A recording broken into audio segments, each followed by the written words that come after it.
And it is time now for a rundown on some of our national and international news stories for this Tuesday morning. It is February 28th, 2017, the last day of the month. The deputy of the Verkhovna Rada has come out publicly saying that Crimea belongs, by law, to the United States, saying that this goes back to 1920 when the USA made a loan to the Soviet Union in the amount of $50 million that held Crimea, the Soviet-Russian Crimea, as, well, collateral, basically, and that it basically, when it was unpaid, it should have been given to the United States. However, in 1954, when the loan came due, that's when they created the Ukraine, having Crimea as a part of it. So it's an interesting idea to think that somehow, again, because of some arrangement, a loan made back in 1920, that somehow this territory would belong to the United States of America on the other side of the globe. Trump has sought a $54 billion increase in the military budget, and experts are in Russia right now are saying that impeachment for Trump isn't the worst problem that he's facing right now.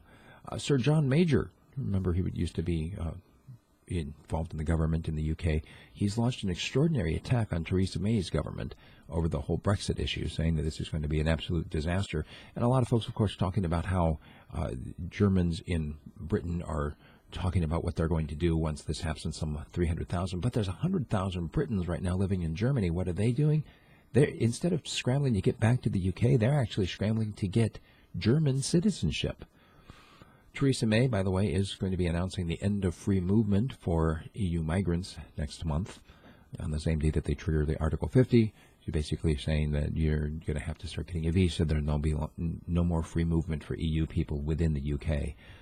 Abbas from the Palestinian Authority has said that we must defend the two-state solution for the Palestinian state, talking in front of a UN conference this week. Also, apparently, a Russian frigate that is currently in the Mediterranean is not going to deliver missile strikes on terrorists in Syria. At least that's what one of the sources there says. A Palestinian diaspora, those are the Palestinians that are not living in the Palestinian territories, they've created a new political entity that basically is intended to replace the PLO, that's the group, the Palestinian Liberation Organization, that has been the political arm, even though it's also been a violent arm and a terrorist arm, representing the Palestinians that are not in the Palestinian territories. Now, PLO represents those people, and these folks who are outside saying, no, we want our own voice. In actually more development on the issue of the Trump-Russia links, the chair of the House Intelligence Panel says that he doesn't see any evidence of it.